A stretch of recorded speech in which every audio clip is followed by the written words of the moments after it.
Hey, what's going on, guys? Jason Frausto for TennisUnleashed.net. Today we're doing a deep dive analysis on Learner Tien's backhand technique. If you want to see if there's anything special or unique about it, stay tuned. It's coming up next. All right, guys, so before we break this down, let's let it play once or twice just in real time here real quick. We got multicam, both angles of his two-hand backhand technique. And this footage today is provided by Court Level Tennis. Make sure you check out their YouTube channel and support them over there. All right, Tien over on the left side of the screen and the right side of the screen. Let's break down the key technical checkpoints to his two-handed backhand technique. We can see the first things first here. Got the ready position and the split step taking place on the left side of the screen. On the left side of the screen, he doesn't know for sure if he's getting a forehand or backhand. So you can see he has about one tennis ball of space on the forehand side with his ready position with his elbow there, just getting a little gap, getting ready for a potential forehand right here. We see the split step coming, and in the split step position, his feet are past shoulder width apart. Now, one thing that's really important, it's going to pertain to the other and later parts of this video, is that Tien is in a practice session here where he's just rallying up the middle of the court. And sometimes what you see in practice sessions can deviate and be different than what you see in match situations. So wait for some stuff later. I'm going to show you some things that are really interesting and might differentiate from a practice session versus a match situation, and why you should be very careful when breaking down technique in practice sessions versus match situations. So again, split here. We see that space still on the elbow right here. A couple things that we see as Tien goes forward from this position. He starts his unit turn of his upper body nice and smooth. His backhand really rock solid stroke. Couple important checkpoints in this situation and position right here. First things first, racket head here, tip of it above his own head, just like that. Look at the height of that. Nice high backswing with a really good rhythm. We also see his elbows in this position are pretty far away from his body in a very relaxed position with his arms just like this. We see his belly button is now facing the side fence. He's getting a really good unit turn of his body, and his chest is also now pointed sideways, right? So he's really turning everything, hips, legs. Again, look at his legs as well here. Everything is turned off to the side, and he's using his body, not just his arms, to hit the shot. And then just as we go forward from this position, a couple more things that are really, really important as he completes this turn of the body, right? He continues to turn his front shoulder and his body even more, enough that the front shoulder is actually going to be past the back shoulder. So the front shoulder is turned more than the back shoulder that we can see right there, right? Racket head still up, well above his head in this point. Another key kind of technical position we see in this position on the right side of the screen is when you start to drop the racket for most players, vast majority, right? The front shoulder will be a little bit lower in height than the back shoulder. There's kind of this angle down where the chin is kind of looking over that front shoulder. Very typical when we're trying to get some topspin on our backhand side. Very common, very rare to see the shoulders be in a position where they're straight across like this. But I have seen it before with players that play a little bit more flat. But Tien here doing exactly that. Another thing, as he goes to get into this position, watch that front foot, right? He has that good rhythm stepping on these two balls at least and kind of delivering his weight forward. He's also in a position where he's rallying just neutral up the middle of the court, getting warmed up. So he's able to step into these balls over and over again, deliver his body weight forward.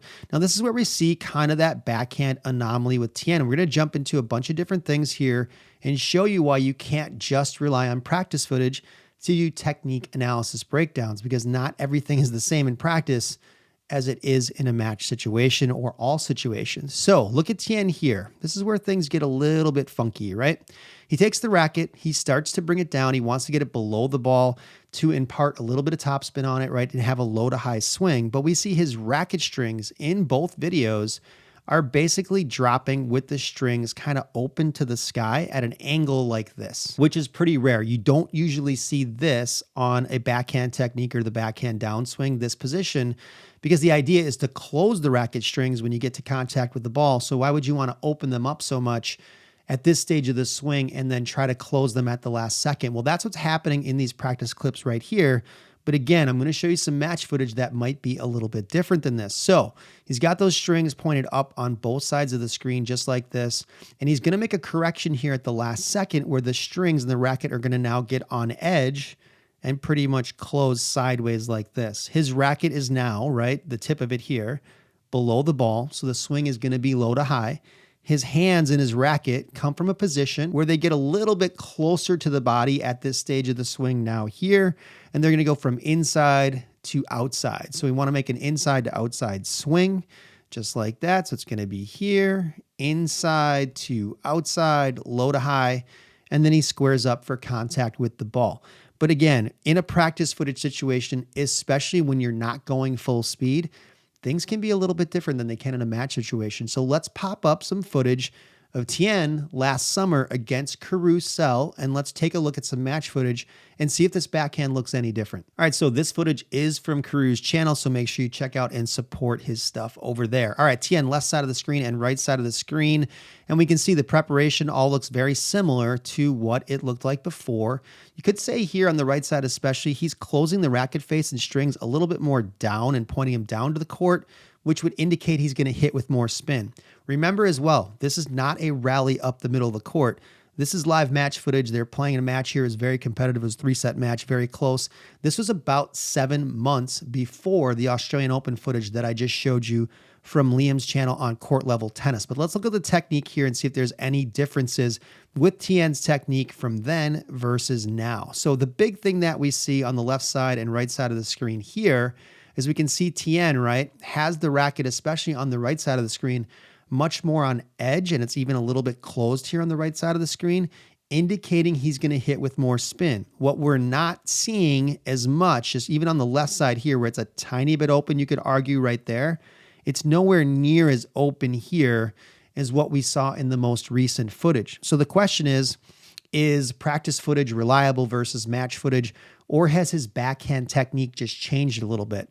I'm going to go 2 directions with that. Number 1, practice footage definitely not as reliable as match footage if they're just slowly rallying up the middle of the court. Definitely not as reliable for sure. And then number 2, his backhand, I do think though, has changed a little bit since this last summer video. In 7 months, technique can change just by players trying to do certain things with the ball. In Tien's case, right, he stepped up from playing 15K, 25K level events, the lower level pro events. Now he's playing main draws of ATP events, right? Playing Zverev here last week and getting a good win over the number 2 player in the world. And he's having to raise his level and do different things with the ball that are required at a 15K or a 25K when you're playing somebody that good. So what I'm saying is essentially this. I think his technique has changed a little bit, but it's not all the time on every single ball like you're seeing in that practice footage. He's being asked to hit with more depth now, right? He's being asked to do more damage with his shots.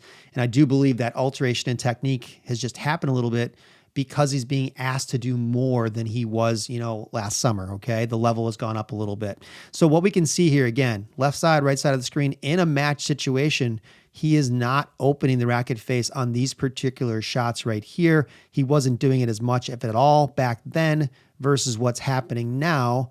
And you can see the angle of that face is considerably different than what we're seeing in the most recent footage. Tien also not the only person to ever do this on a backhand.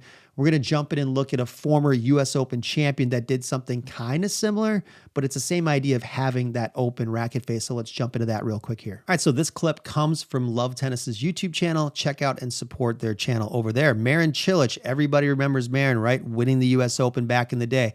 Well, Cilic, this is a very slow motion clip of Cilic. We can see Cilic here does the same thing where he points the strings of the racket forward towards the ball as it's coming in, right? But even from that position, Cilic takes the racket back with his strings pointed basically wide open at this stage of the swing.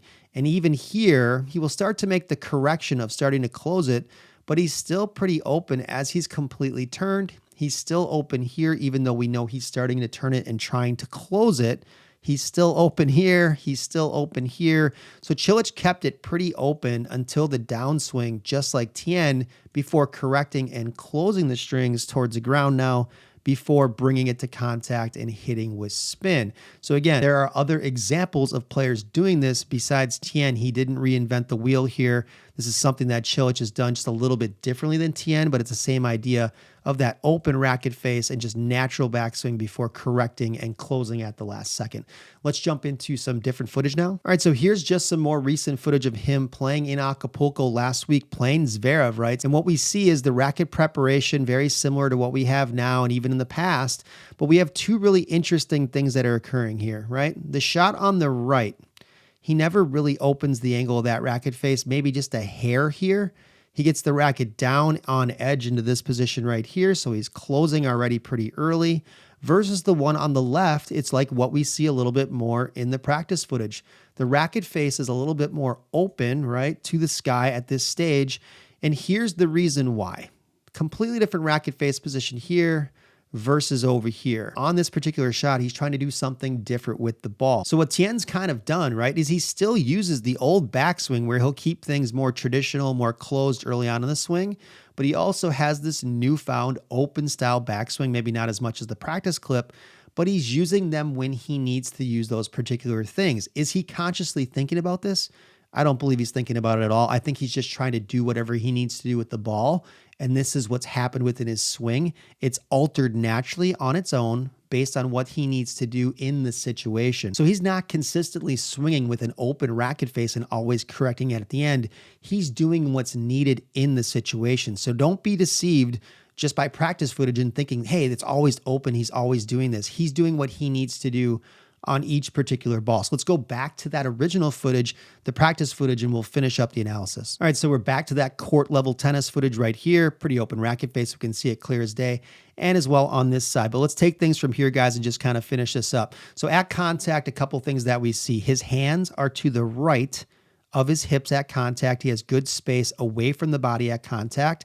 Another thing that we see typically is now the back shoulder is going to be above the front shoulder at contact. So the right shoulder will usually be above the front shoulder when you're hitting at contact. He's got that there. He's got contact here just in front of his front foot at contact on this particular ball, especially when you're hitting cross court. Contact tends to be a little bit more out in front. His eyes are looking down at the ball at contact with the racket on both sides of the screen, just like this. He's kind of shifted his weight too. He's a little bit more bent with his legs in a nice wide stance right here. Feet past shoulder width apart before contact, right? And then as we lead up to contact, you can see the legs lift just a little bit as he starts to follow through. And then he's going to kind of take that windshield wiper type finish here, that rainbow shape up and around. And then he swings the back leg through, and then he recovers for the next shot. And I know this question will come, and it's tough to tell sometimes when you're not on the court with somebody, but as far as his grip structure and how he holds the racket, it looks like he's pretty much in a continental with the bottom hand, and his top hand also looks pretty conservative, a little closer to continental grip-ish with the top hand as well. So the grip structure is pretty conservative, but just because he has that grip structure doesn't mean the racket is always going to go in this open racket face position. We've got clips of him playing Crew last summer where he's not doing this, right? We've got clips of him playing Zverev just last week where sometimes it's open like this and then sometimes it's more traditional and more on edge or closed in the backswing based on what he's trying to do with the ball. All right, guys, that wraps it up for this video breaking down Learner Tien's two-hand backhand technique. If you found this video helpful or you feel like you learned something today, make sure you hit that like and subscribe button. I'm Jason Frausto for tennisunleashed.net. I'll see you next time.